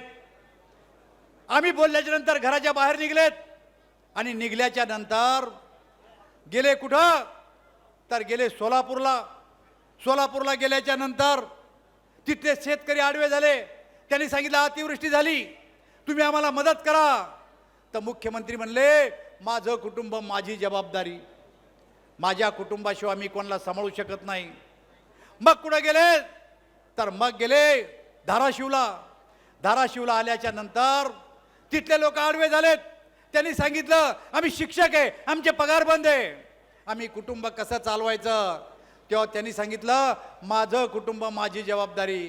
अरे भाऊ, राज्यातल्या 12.5 कोटी लोकांची तुम्ही कुटुंब प्रमुख आहे, तुमच्या कुटुंबाची जबाबदारी तुम्ही सांभाळता. पण आज भारतीय जनता पार्टीचं सरकार आलंय. या सरकारचा तुम्ही विचार करा. सरकार बदललंय, पण बदललेल्या सरकारमध्ये मोदीजींनी 2014ला आल्याच्या नंतर आपल्या राज्यातल्या शेतकऱ्याच्या हिताचे निर्णय घेतले. काय निर्णय घेतले? विमा पॉलिसीमध्ये बदल केला. 2014च्या अगोदर आपल्या राज्यातले शेतकरी विमा काढत नव्हते, पण 2014 नंतर आपल्या राज्यातल्या शेतकऱ्यांनी विमा काढायला सुरुवात केली. कारण मोदीजींनी विमा पॉलिसीमध्ये बदल केला आणि त्यामुळं विमा काढायला लागले. आणि आज जर विचार करसाल तर इथं 2014च्या अगोदर कोणताही शेतकरी विमा काढत नव्हता. कोणा विमा काढला 2014च्या अगोदर? मला वर हात करून दाखवा कोणी काढला. आणि आता गेल्या वर्षी विमा कोणा काढा? वर हात करा बरं जरा. गेल्या वर्षी विमा कोणा काढला? का काढला 2014 नंतर विमा? तर पॉलिसीमध्ये बदल झाला. आणि आता मी तुम्हाला विचारतो, जिंजुर्डे, तो गेल्या वर्षी विमा काढला होता का? उभा राहून सांग, काढला होता का? किती भरला होता विमा? हा? अरे विमा किती रुपयाचा काढला? तुझ्याजवळ ऊसाचे 50 एकर, काय सांगशील तू? सांग किती भरला? सुधाकर तू सांग किती काढला? तू घरात काही चालतच नाही, बायको सरपंच, तू काय सांगणार आहे? आता असे बी तर कार्यकर्ते आपल्याजवळ, काय सांगा तुम्हाला. अरे तो विमा भरला का सुधाकर? किती रुपये भरले? 5,000 भरले सुधाकरनं. 5,000. हे बघा, या वर्षी सुधाकरला पैसे किती भरावं लागणार आहे? फक्त 1 रुपया. पण सुधाकर हे ध्यानात ठेवी, मला माहिती तुझ्या घरात तो काही चालत नाही. बाईला सांग की बाई 5,000 नाही, फक्त 1 रुपया दे पिशवीतून काढून. देवेंद्र फडणवीसचं सरकार, एकनाथ शिंदेचं सरकार 4,999 हे आपल्या बजेटमध्ये भरणारे आणि 1 रुपया आपल्याकडून घेणारे आणि 5,000चा विमा काढणार आहे. 1 रुपयामध्ये विमा निघत नाही. तुमचा एक, सरकारचे 4,999 असं करून विमा काढायला सुरुवात केली. या महिला बसल्यात ना, आता बावनकुळे साहेबांना सांगितलं की पंढरपूरला या वर्षी अर्ध्यापेक्षा जास्त महिला होत्या. त्याचं कारण आहे की अर्ध्या तिकिटात जायला आपल्या सरकारनं सवलत दिली. चांगलं झालं की नाही? जरा वर हात करून सांगा महिला मंडळी, चांगलं झालं की नाही मला सांगा. कोणा वर हात केले पाहू द्या मला जरा. झालं ना चांगलं? मग मतं कोणाला देणार आहे आता? जोरात सांगा, महिलांचा आवाज ऐकलाच नाही. आता 24ला मतदान कोणाला करणार आहे? मोदीजीला करणार आहे. अरे बाबा हो, हे सगळं पाहिल्याच्या नंतर या देशातल्या 15 पक्षाला असं वाटलं मोदीजींनी या 80 कोटी लोकांना घरं दिले, टॉयलेट दिला, बल्ब दिला, 2 रुपये किलो 3 रुपये किलो होते ते आता मोफत द्यायला सुरुवात केली. आता गहू मोफत मिळते की नाही? मला जर वर हात करून सांगा, सगळे मोफत मिळते ना? बघा, आपला देश आणि पाकिस्तान. सुनील जर भाषण ऐक. सुनील, इतका नशात आला तू, ऐक ना राजा. शांत बसतच नाही स्टेजवर तुम्ही, याला इंजेक्शन देणं लागतंय. मी काय सांगू राहिलो माहिती आहे का? की पाकिस्तान आणि भारत 1947 साली दोन्ही देश वेगळे झाले, पण सक्षम माणसाच्या हातात पाकिस्तान कधी गेला नाही. 5 वर्ष सरकार चाललं नाही, आपला देश सक्षम माणसाच्या हातात गेला. आज आपल्या पाकिस्तानमध्ये गहू 250 रुपये किलो, लाईन लागली. कुत्र्याला भाकरी फेकते तसे ट्रकवरून 1-1 किलोच्या थैल्या फेकणं लावल्या आणि 250 रुपये घेणं लावले. पेट्रोल 250 रुपये लिटर, गॅस सिलेंडर 33 रुपये लिटर. ही पाकिस्तानचं चित्र.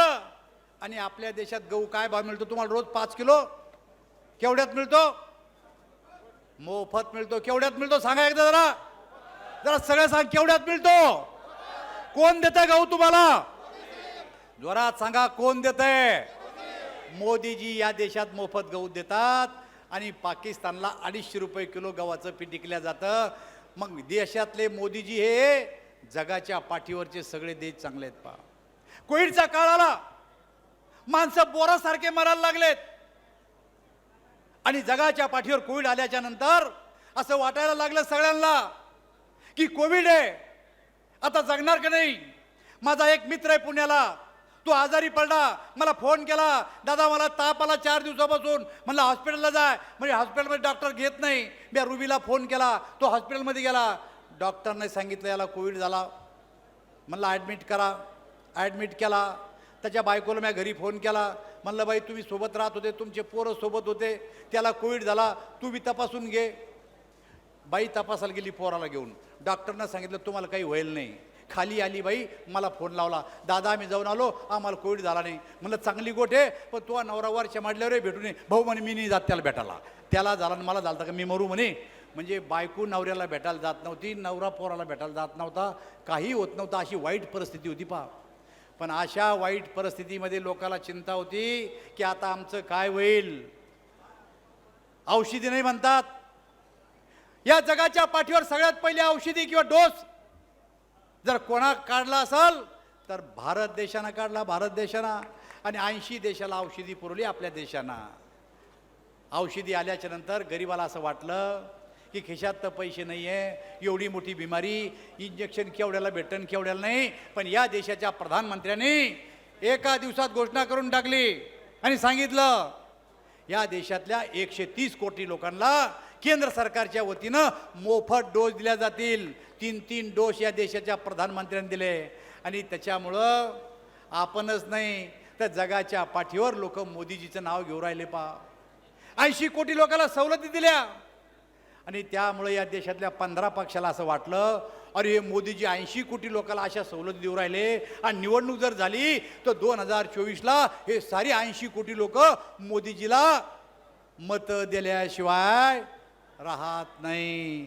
चला पाटण्याला जाऊ, आपण बसू, जरा याच्यावर चिंता करू. मोदीजीला सगळ्याला मिळून हटवायचं आपल्याला. सारे पाटण्याला 12 तारीख ठरली, 12 तारीख हुकली, मग 23 तारखेला बसल्याच्या नंतर मोदीजीच्या विरोधात कट कारस्थान करता करता लालू प्रसाद यादव म्हणले बाबूजी वो सब जान दो, राहुल बाबू तुम पहिले शादी कर लो. म्हणजे ही मोदी हटावची बैठक होती की राहुल गांधीच्या लग्नाची बैठक होती काही समजलंच नाही. आता पुढची बैठक कुठं शिमल्याला आहे, त्या बैठकीत का याचा साखरपुडा करते का काय करते काही सांगताच येत नाही. अरे माझं 15 पक्षाला आव्हान आहे. एक दिवस असा होता भाजपचा की काँग्रेस आम्हाला आव्हान करायची आणि सांगायचं की पंतप्रधान पदाची उमेदवार आमची इंदिरा गांधी आहे, भाजपवाल्या हो तुमचा प्रधानमंत्री पदाचा उमेदवार सांगा. पण आज माझं काँग्रेसला आणि साऱ्या पक्षाला आव्हान आहे की अरे आमचे पंतप्रधान पदाचे 2024चे उमेदवार हे नरेंद्र मोदी आहे, तुमचा उमेदवार कोण आहे ते सांगा. पण उमेदवाराला हे ठरू शकत नाही. आणि ज्या दिवशी उमेदवाराचं नाव घेतील सगळे उंदरासारखे बिळात जाऊन बसतील, एकही बाहेर यायचं नाही. पा बरं एकत्र कशासाठी येते? भाजप जातीवादी आहे काय? आम्ही जातीवादी आहे? बरं ठीक आहे, मी तुम्हालाच प्रश्न विचारतो, आम्ही जातीवादी आहे. 1985 साली शरद पवार आणि भारतीय जनता पार्टी एकत्र निवडणूक लढले. मी स्वतः उमेदवार होतो, माझ्या प्रचाराला शरद पवार आले होते. मग आम्ही जातीवादी भाऊ, तर आमच्या पंक्तीत काऊन आले तुम्ही? नितीश कुमार जातीवादी बनते. अरे अटल बिहारी वाजपेयी प्रधानमंत्री, नितीश कुमार रेल्वे मंत्री होते. ममता बॅनर्जी आम्हाला जातीवादी म्हणती. अरे ममता बॅनर्जी रेल्वे मंत्री, अटल बिहारी वाजपेयी प्रधानमंत्री होते. मायावती म्हणती, मायावती 2दा मुख्यमंत्री, भाजपचा उपमुख्यमंत्री. फारुख अब्दुल्ला आम्हाला जातीवादी म्हणतो. अटल बिहारी वाजपेयी प्रधानमंत्री, उमर अब्दुल्ला त्यांचं मोठं पोरग हे मंत्रिमंडळामध्ये आमच्या. मुफ्ती मोहम्मद सईदची पोरगी आम्हाला जातीवादी म्हणती, ती मुख्यमंत्री, भाजपचा उपमुख्यमंत्री. अरे सामान्य जन हो, तुमचं मत आम्हाला घ्यायचं तर हे असं बोलतात, पण त्यांना जर का आमची मदत लागली तर आमच्या पंक्तीत येऊन बसतात. हे सारे आमच्या पंक्तीत जेवून जायले पा. सगळ्याचे थोबाडं खरकटे वाढायला मी होता यायला त्या खासदार म्हणून. आता मला सांगा कसे जातीवादी हो आम्ही? याला कोणला अधिकार आहे आम्हाला जातीवादी म्हणायचा? पण तरी नाही मुसलमानाला सांगतात भाजप का अगर कुछ हुआ, अगर सत्ता पे आए तो पूछो मत क्या होऊंगा तो. अरे भाऊ मी लहानपणापासून भाजपमध्ये. अटल बिहारी वाजपेयी आमचे प्रधानमंत्री पदाचे उमेदवार होते. काय म्हणायचे काँग्रेसवाले मुसलमानाला? अगर अटल बिहारी वाजपेयी देश के प्रधानमंत्री बने तो तुमको पाकिस्तान में जाना पड़ेगा. ते बिचारे घाबरायचे आणि मत द्यायचे नाही. अरे एकदा नाही, 2दा नाही, 3दा या देशाचे प्रधानमंत्री अटल बिहारी वाजपेयी बनले. घनसावंगीतले किती मुसलमान पाकिस्तानात गेले जरा मला आकडा सांगा बरं तुम्ही. हे चाबरेत, हे खोटे आहेत. कधी बाबासाहेबाला पुढं करतात, कधी मुस्लिम समाजाला पुढं करतात. एकही मुसलमान गेला नाही. जो राष्ट्रविरोधी आहे त्याचा आम्ही विरोध करू, जो राष्ट्रभक्त आहे आम्ही त्याच्या पाठीमागे उभं राहू. डॉक्टर बाबासाहेब आंबेडकरांना सुद्धा यांनी हे सांगितलं. मी सांगतो तुम्हाला, जेव्हा डॉक्टर बाबासाहेब अस्तित्वात होते त्या टायमाला बाबासाहेब निवडणुकीला उभे राहिले भंडाऱ्यामधून. काँग्रेसनं भंडाऱ्यामधून डॉक्टर बाबासाहेब आंबेडकरांच्या विरोधात उमेदवार उभा केला. पोटनिवडणूक होती. पोटनिवडणुकीला या देशातला प्रधानमंत्री कधी प्रचाराला जात नाही, पण पंडित जवाहरलाल नेहरू भंडाऱ्याच्या निवडणुकीत प्रचाराला आले. बाबासाहेबाचा पराभव केला काँग्रेसनं. दुसऱ्या निवडणुकीत दादरला बाबासाहेब आंबेडकर निवडणुकीला उभे राहिले. काँग्रेसनं उमेदवार उभा केला आणि बाबासाहेबाचा पराभव काँग्रेसवाल्यांनी केला. यायला नाक आहे का बाबासाहेबाचं नाव घ्यायचं? आता नाव घेतात फक्त बाबासाहेबाची मतं घेऊन, पण इतिहास विसरल्या जात नाही. हा इतिहास मी तुम्हाला सांगितला. आणि म्हणून मित्र, आज तुम्ही सोडा, आम्ही सोडा, जगाच्या पाठीवर मोदीजीचं नाव घेतलं जातं. आपण बघितलं असन की जगाच्या पाठीवर मोदीजी आता बाहेर देशात दौऱ्यावर गेले होते. मोदीजीच्या पाया पडले तिथले प्रधानमंत्री. मोदीजीच्या पाया पडले. हे पाय मोदीजीचे नव्हते. ह्या घनसावंगीमध्ये बसलेले जेवढे आहेत ना, हे तुमचे पाय होते, मोदीजीचे पाय नव्हते. का तर प्रधानमंत्री तुम्ही केलं. त्याला तुम्ही केलं प्रधानमंत्री. मोदीजीला बॉस म्हणलंय, मोदीजीचे पाय धरले. असा प्रधानमंत्री आपल्या देशाला मिळाला. माझी आपल्याला आग्रहाची विनंती आहे की 15 पक्षवाले काही म्हणो, आपली जिम्मेदारी आहे की ज्यांना आपल्या देशाचं नाव आटके पार नेलं तोच 2024ला आपल्या देशाचा प्रधानमंत्री झाला पाहिजे. ही गोष्ट तुम्ही लक्षात घ्या. मी बावनकुळे साहेबाला सांगितलं की मी इथला 2दा खासदार होतो, मला मतं मिळायचे, 2दा बी लीड मिळाली, पण इतके लोक आपल्या बापांनी पाहिले भाऊ की पहिल्यांदा एवढे लोक जमा झाले. हा शब्द याच्यासाठी वापरला की टाळ्या वाजवा म्हणून. टाळ्या कशावर वाजते मला चांगलं माहिती आहे, कारण याला तोच शब्द आवडतो, त्याच्यामुळं मला बोलावं लागतं. पण कधी कधी चॅनलवाले तेच दाखवते. कालपासून चॅनलवर मग एकच दाखवून लावलं, कोंबड्याची गोष्ट. बरोबर आहे, तुम्ही पाहिलं असेल ना. आणि त्याच्यामुळं हे घनसावंगीचे लोक एकदा एखाद्याची जिरावची म्हणलं की चांगल्या चांगल्याचे जिरवेल लोक आहे बाय. आणि ज्याच्या पाठीमागं उभं राहायचं ठरलं त्याच्या पाठीमागं उभं राहायचे लोक आहेत पाय. यावेळेस मोदीजीच्या पाठीमागं उभे राहणार का? कोण कोण राहणार? दोन्ही हात वर करा. तो मोदीजी तुम आगे बढ़ो, मोदीजी तुम आगे बढ़ो, बावनकुळे साहब तुम आगे बढ़ो, देवेंद्र फडणवीस जी तुम आगे बढ़ो. धन्यवाद.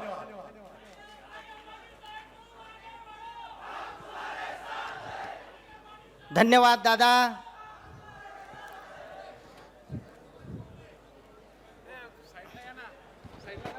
सर्व घनसावंगी वासियांचे मी जिल्ह्याचा अध्यक्ष म्हणून आभार व्यक्त करतो.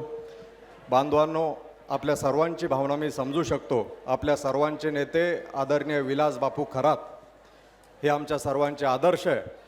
परंतु आज अंबडलाही कार्यक्रम आहे, त्यानंतर जाफराबादलाही कार्यक्रम असल्या कारणाने वेळ कमी असल्यामुळे आज बापू स्वतः म्हटलेत की मी पुढच्या कार्यक्रमात बोलतो, म्हणून ते या ठिकाणी मार्गदर्शन करू शकले नाहीत. आणि म्हणून मी निश्चितपणे आपल्या सर्वांची दिलगिरी व्यक्त करतो. आणि निश्चितपणे बापू हे आमचे नेते आहेत, ते आमचे आधारस्तंभ आहे, हेच मी आपल्याला या ठिकाणी सांगू इच्छितो. धन्यवाद.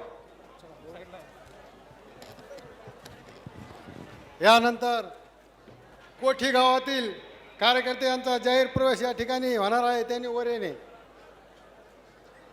बंडू आनंदराव खाडे, दुनगाव, बेकसर, भांबेरी यांचा राष्ट्रवादीमधून भाजपमध्ये प्रवेश झाला. सर्व भारतीय जनता पार्टी घनसंगी विधानसभेमध्ये जे कार्यकर्ते आले त्यांचा भारतीय जनता पार्टी घनसंगीच्या वतीने जाहीर असे आम्ही आभार मानतो. सर्व कार्यकर्त्याला विनंती आहे, आपोआपल्या गाड्या व्यवस्थित घेऊन जा. कोणीही गाड्याची होडाचढ करू नये, जेणेकरून कुठला अनर्थ होऊ नये याची सर्व कार्यकर्त्यांनी काळजी घ्यायची आहे. ज्यांनी आपापल्या गाड्या आणलेल्या आहेत त्या गाड्या व्यवस्थित घेऊन जा. आपल्या गाड्यातील लोकांना व्यवस्थित पोहोचण्याचं कार्य कार्यकर्त्यांनी करावे असं मी सर्वांना विनंती करतो.